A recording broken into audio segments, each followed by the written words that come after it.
Like the video, subscribe to the channel, engage with the content, like, share, subscribe, blah, blah, blah. We appreciate it. It's Burn It Down with Kim Brown, BIDWKB around the internet. So, as I told you guys, I'm an auntie. And as such, I watch daytime television. And as such, I watch local daytime television. And here in DC, all the real news, all the actual local news, well, they stop reporting that at 9. And from 9 to noon, it is nothing but silliness, right? It is entertainment. What's going on with the celebrity dish? Oh my God, guys. Ariana Grande has revealed. I mean, it's a bunch of that, right? But it's black folks by and large, right? This is DC, right? It's just black people giving this news. So Thursday, whatever fucking day this is, this was yesterday. Here I am watching Good Day DC, which is typical, or watching it or have it on as I'm walking around the house. And they pop up this picture of Russell Simmons and Usher. Will, can you pop up said picture for me, please? Because I just want y'all. I'm putting y'all in my shoes. Where the fuck I was when I seen this shit, right?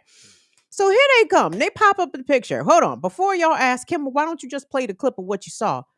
Boys and girls and non-binary folks, when I tell you I searched the interwebs high and fucking low for this segment, could not find it anywhere. Couldn't find it on the website, couldn't find it, couldn't find it, couldn't find it. Because trust me, I was aghast. So here come the group, right? They pop up this picture. So, gang, this latest kerfuffle happening with Russell Simmons and Usher. Well, it turns out that the Super Bowl halftime performer took a trip out to Bali where he took this photo with, they called him former record executive. They didn't say disgraced mogul. They didn't say self-exiled person. Former record executive Russell Simmons. Here's Usher taking a picture with Russell, and they're getting such pushback across the internet. Guys, what do you guys think about this? Well, first of all, I don't think that, whatever somebody might do out in the world, that's still your friend, right? That's still your friend, and he gonna be your friend no matter what, through thick and thin. And you know what? All this tells me is that Usher's a real one out here. It don't matter what's being said about you on your internet. Russell has a real friend in Usher, and it was so nice that Usher came over there to Bali to visit Russell. And I just want to say, the things that Russell's been accused of, he hasn't been convicted of nothing. No, girl, he hasn't been convicted. You right, he hasn't been convicted. He hasn't been convicted of nothing. I mean, if I told Sarah here that if I steal Sarah's lollipop, you know what I'm saying? Don't nobody know that I actually stole it. She just said I stole it. So we don't really know what was going on with Russell. But I don't understand why Usher's getting all this pushback, because that's his friend. He wanted to stand next to his friend. Y'all, when I tell you I was glued to my couch like, no, no, no, no, no. This cannot be the take. This cannot be the take. This cannot be the take. And I know it's not the only take. It may not be the most popular take, but the fact that this was a take that I heard with my ears on the local airwaves coming out of the mouths of black women majority. It was three black women and a black man, okay? And when I tell you the levels of disappointment, you guys, I was so fucked up. I was so fucked up because they barely mentioned, number one, why Russell is in Bali. Are we clear on what Russell Simmons is accused of doing? For those who do not know who Russell Simmons is, and I know some of y'all actually may not know who Russell Simmons is. Either you might be too old or you actually might be too young to know who Russell is. But to be clear, Russell is a hip hop mogul. He really is an icon of hip hop culture, which speaks kind of poorly about hip hop culture when you put your mind to it, right? But Russell was the co-founder of Def Jam Records. He discovered Run DMC. He was their manager. There's so many rap artists that he personally oversaw and signed to Def Jam Records, which was a prolific, Def Jam had a hell of a run. You know what I'm saying? I don't even know what the fuck Def Jam doing nowadays, but in the day, oh yeah. Redman was signed to Def Jam, okay? Like, Def Jam put out records, put out classic shit out here. And Russell Simmons was overseeing all of that in addition to his fashion empire, But in addition to all of that, um, Russell was apparently sexually assaulting lots of folks, including a number of women who have gone on the record. I believe the total number is 15 accusers. Most notably, former Def Jam A&R, artist and repertoire executive, Drew Dixon, who was interviewed on Black Power Media.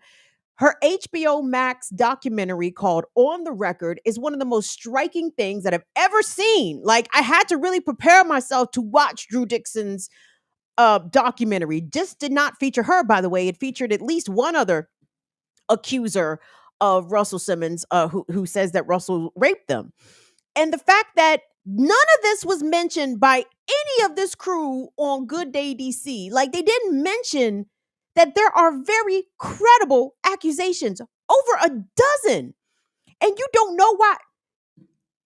Russell Simmons is in Bali because he is in some sort of self-exile. Russell Simmons is afraid that he will be hit with both civil and criminal charges once he steps foot back in the United States. Like, that is a very pertinent piece of the story that none of these so-called journalists bothered to include. And what made their horrible assessment about Usher's visit to Russell and why Russell was getting all this flack was made more obtuse by the fact that, again, they said this in DC. Drew Dixon is from DC, y'all. It wasn't until I saw the documentary that I really realized that Drew Dixon was an actual somebody out here. And what I mean by actual somebody, I mean we all somebody. Everybody is somebody. I am somebody, said Jesse Jackson. Like, I am somebody. Yeah, we all somebody. But no, Drew Dixon is a somebody out here. Okay, her mama was Sharon Pratt Dixon, the first Black woman elected mayor of Washington D.C. That's her mama. She went to Stanford. And I know I'm saying these kind of, bougie class signifier things, but in my naivete, I thought that Drew Dixon being a somebody would actually have protected her from someone like the likes of Russell Simmons, right? Because she comes from a political family of some renown. Maybe he wouldn't choose her to attack her because he might be or fear some sort of reputational repercussion. Apparently that obviously was not the case. But for these folks on that TV station to because what really blew my mind was the erasure and the diminishing of the rape accusations, right? For the one person, and I know this person's name who was on the television. I'm not going to mention it. Just not because I ain't afraid to call nobody out, but these motherfuckers know they was being goofy. You know what I'm saying? They know they was absolutely being goofy. And the goofiest one is the one that said, well, if I took somebody's lollipop, like she really equated Russell Simmons multi-rat rape accusations with someone stealing a lollipop, and I was galled, absolutely galled. And it was hurtful to me because I'm like, wow, you can't even expect Black women in platform positions of visibility to even take up for other Black women out here. Like, we're just going to skate over the fact that this man is accused overwhelmingly of harming and attacking Black women, and we're going to equate that shit to stealing a lollipop. You're going to erase the story of a Black woman from DC who went on the record in the highest, most visible ways that you can think of. She spoke to the New York Times. She had a documentary that is airing right now on HBO Max, telling her story. Like, you just ignore all that, and she's from this era. And I can tell you why Usher's visit to Russell Simmons was just glossed over. But hold on, before I get into that, can I show y'all something that Russell Simmons posted? Now, unfortunately, the video that I'm going to play is not going to have any sound. Will, if you could please cue up the video, you could start running B-roll anytime you get ready. Because in addition to posting that picture, Russell Simmons, that picture with Usher, he posted another picture, then with some other people. There was a child in the picture. The child had a leg up in the picture. People were upset about that. Okay, that's fine. So can y'all see that? Can you make that bigger? It seems a little narrow. It's not taking up a lot of space on the screen. So do y'all see these goofy niggas? So all right. So Usher is a yogi, and Russell Simmons is also a longtime yogi, longtime vegan. Well, let me. I was about to say something mean. Maybe I won't say that. I was going to say all that fake deep shit, right? But shout out to all the fake deep people. But it's fine. But I'm saying fake deep for these fucking goofball ass motherfuckers, right? Is it playing? Can you run it back? So Russell posted this video of him and Usher hanging out and doing yoga, but the song that he played was Beyonce's "Love on Top." Pause. Fuck, I'm so mad at the BPM bros for even making me aware of the reemergence of pause. But fucking pause, my nigga. Hold on. Love on Top, y'all, is playing behind all of this yoga shit. And I thought Beyonce meant Love on Top for her husband, for her boo thing. I thought, Love on Top was kind of a song like for couples, right? Like not like best friends, which I guess Russell is making it clear that him and Usher are the bestest of friends, the bestest of friends. And then let me bring this back to Usher really quick here because Usher seems to have very poor taste in friends. We know that Usher is very good friends with Diddy. We are also well aware of the latest litany of accusations of the sexual abuse kind that Diddy has against him. Now, let me be clear here, y'all. I'm not surprised that Usher's kind of on some weirdo shit. And let me be clear, I think there are accusations against Usher, but I'm not sure. There are lots of accusations against so many people. Sometimes I get these joints all confused, but we know Russell absolutely has credible accusations against him. And here's my thing, y'all. If you want to hang out with rapists, hang out with rapists, but you don't have to tell us. Like, nobody asked you, was you gonna go hang out with your rapey homie? Nobody asked you, Usher. So when you get shit online, kind of going back to some stories we talked about here recently, when you overshare and then the internet responds with their, basically unsolicited opinions to the tune of millions of said opinions, then you kind of got to take that shit, right? Rightly or wrongly, you got to take it because at the end of the day, you put it out there. Nobody else would have known that you was hanging out with Russell Simmons had you not told us. And that to me, I think is pretty interesting and revealing because to me, and I don't want to get into conspiracy theories because I'm not that kind of person. I'm not Illuminati. I don't give a fuck about them niggas. You know what I'm saying? I'm with Pac on that shit. Kill Illuminati, right? Whatever. If they exist, kill them niggas. But um it did seem a bit of elitist signaling to me because Usher's in a hot spot right now, right? He's coming off the Super Bowl halftime. He's coming off this very successful Vegas residency. He announced his arena tour that will be happening this summer, the day of the Super Bowl, the day after the Super Bowl, right? He just got married to a record executive insider.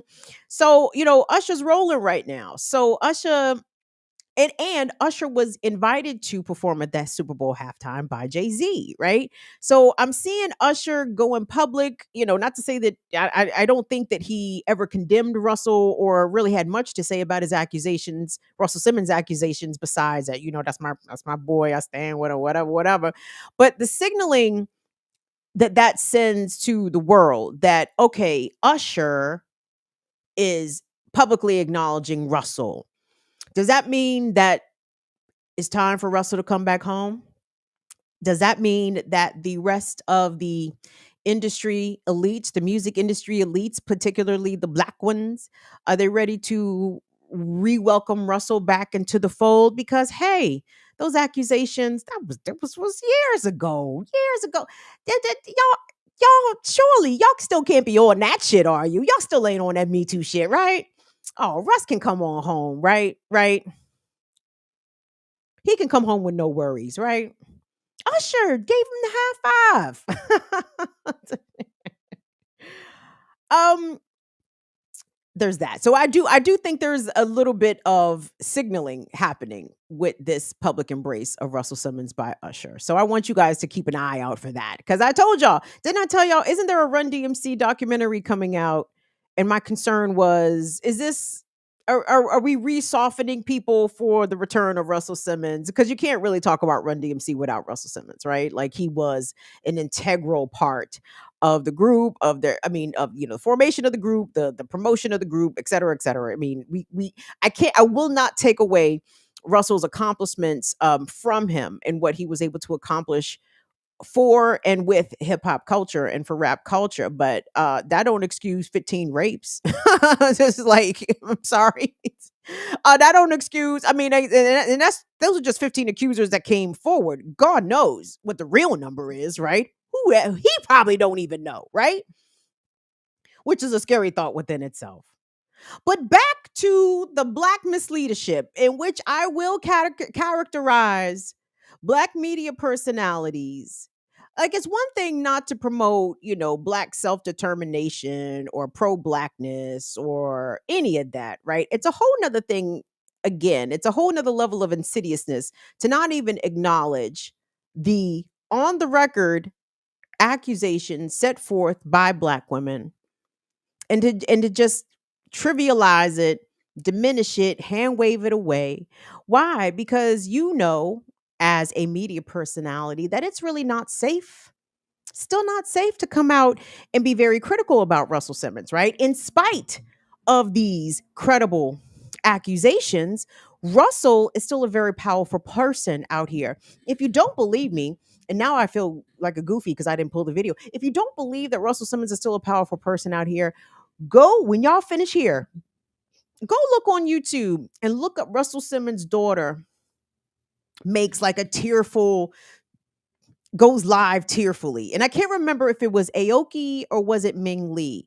But one of the daughters that he has with Kimura, this young woman, I can't remember if this was a year ago, 2 years ago. It's not hard to find. She went live and she was so tearful. She was crying. She was upset. And because she was upset that the way that her father was speaking about her sister, the things that her father was saying negatively about her mother, etc. And part of the young woman's tearful revelation, she said, I'm probably not going to be able to get a job in entertainment or in music because of what I'm saying about my father. My father will put the word, I'm paraphrasing here. She was saying that my father will put the negative word out on me. Basically, she was afraid that her father would blackball her. Her father, okay? She was afraid her father would blackball her from the industry for simply speaking her truth about how he has treated her and her sister and the negative things and negative ways in which he treated her mother. So I know these little birds on this couch on Channel 5, if Russell Simmons' daughter was afraid of being blackballed, I can understand, though I vehemently disagree fully. I can understand why people would want to saw shoe and tiptoe around the elephant in the room. That it is very likely, all of the rape accusations, if not all, a majority of the rape accusations against Russell Simmons are likely true. Okay. And I know part of a journalist, let me pay both sides here, even though I'm firmly on one side. I know there's certain things you can't say, but there's certain ways in which you can say things without making them declaratory facts, right? That's why everybody and their mother got good sense enough to say allegedly, right? At some point, right? Just say the shit allegedly, allegedly. Well, allegedly, there's a number. There was ways in which the acknowledgement of black women's experience, black women from right here's experience with Russell Simmons. There's ways that could have been handled without being flippant about it, and I was very disappointed. I mean, and maybe I shouldn't have been disappointed. See, this is where I fall down with identity politics, right? Like, I would like to think that since so many black women have similar shared experiences that I don't have to be disappointed when I see black women falling down to me on that responsibility. But I did feel some kind of way about watching that segment and just was I felt like my actual feelings were hurt. I was like, wow. Like this is what I can expect. Like we are not even on the same page with this shit. Like we like, oh, well, we don't really know what happened. No, I guess we don't know what happened. But my question is this, like, what's the number of accusers? Like, how many accusers does it take for an accusation to be credible? You know? And I would wonder this openly sometimes, like about R. Kelly or shit, maybe in this case, even Diddy as well. Like, what's the number? Like, is it one? Is it two? Like, is it five? Is it 10? Like, see, because when we start getting, especially into the double digits, when we start hitting them tens and ups, like, all of those accusers are not lying. They are all not lying. How many accusers did Bill Cosby have? What, 30 plus 50? I'm sorry. All 30 of them was lying? All 30 of them? Same with R. Kelly. Like, what is the number? I need to know, like, what is the number that all of a sudden that will flip the switch and people be like, oh, that's just probably true. You know what I'm saying? Because I be in confusion. I really do. I really do. So anyway, I really didn't care about Russell Simmons and Usher until I saw that fabulously horrific erasing take, ill-informed take, just very disappointing take that I saw come out of the mouths of three black women. And let me not even bomb on the brother here, because the brother, it was three black women and a black man. And the brother's take wasn't great. But at least to his credit, he said, he acknowledged the accusations and he said something to the effect, we don't want to, belittle the accusations of which Russell's being accused. He didn't say rape accusations, but he said serious accusations. And again, his take wasn't great, but at least his was not as bad as what was offered by those three sisters. And let me tell y'all a little something about that brother too. I don't know these people personally at all. I think his name is Steven. Good looking dude. He is very easy to watch on the eyes. But when I tell you, Stephen will read anything put in that teleprompter. I mean anything. Okay. I don't trust a word that's coming out of Stephen's mouth, because Stephen will read any fucking thing in that prompter, mistake and all. And I said, who boy? It's who boy. It's a good thing he's good looking, because shit. I can't, sir. You didn't read your copy ahead of time. I cannot trust. I do not trust the things that you were saying. But regardless, so anyway, y'all, just please try to correct the narrative. Okay, fine. Well, Usher can hang out with whoever he want to hang out with. Yeah, he can, and that's fine. But how do you feel about that as an Usher fan? How do I feel about that as an Usher fan? Like, I like Usher, I guess. I definitely like him a lot less now that I'm seeing him openly hang out with his bestie, Russell Simmons. It's like, oh, Usher, again, you openly kicking it with rapists. And how many of these dudes are we just going to allow this to happen? See, a lot of people don't like to remember that Jay-Z, Sean Carter, made not one, but two albums with convicted pedophile R. Kelly. How come that don't get brought up in Jay-Z's history, huh? How come every time people recap a Jay-Z resume, nobody like to mention that Jay-Z made two albums with a pedophile? Two, not just one, two. And to be clear, oh wait, R. Kelly hadn't been convicted yet. He had not been convicted. This is correct, because R. Kelly was delaying those trials out of Illinois for many, many years. And that was part of Jay-Z's plausible deniability. Well, I don't know what he was doing. He wasn't convicted yet. Yeah, well, here's the problem with that. His, R. Kelly's, alleged marriage, I can't even call it alleged because they was married. He married Aaliyah. What was that, y'all? 95, 94? Aaliyah was 15. R. Kelly was 27. Everybody knew about that, nigga. I was in high school and I knew fucking about that. And then 4 years later, R. Kelly's alleged, I can't even call them sex tapes because they were child sex materials being bought and sold at every fucking barbershop in 1998 and 1999, y'all. Bad times, bad times. You trying to tell me Jay-Z ain't know about that shit? The fuck he didn't. But nobody likes to ask Jay-Z, how come you made two albums with the known pedophile? And here's the bottom line, because all these niggas run together. Okay?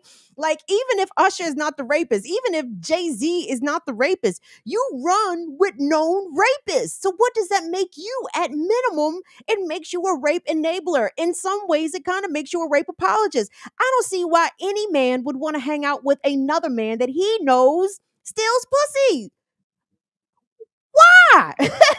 Why do you want to say that that's your friend?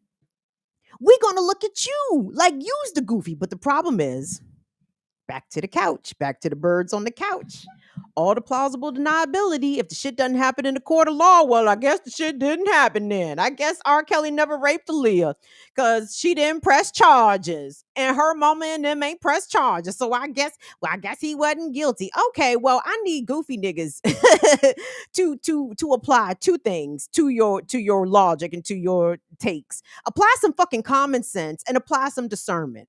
You can say the thing straight up and couch it in the verbiage that protects you as a journalist, that protects you as a media personality. But don't erase it. Don't ignore it. Don't act like the shit is not a rampant problem in our society and in your industry that you in.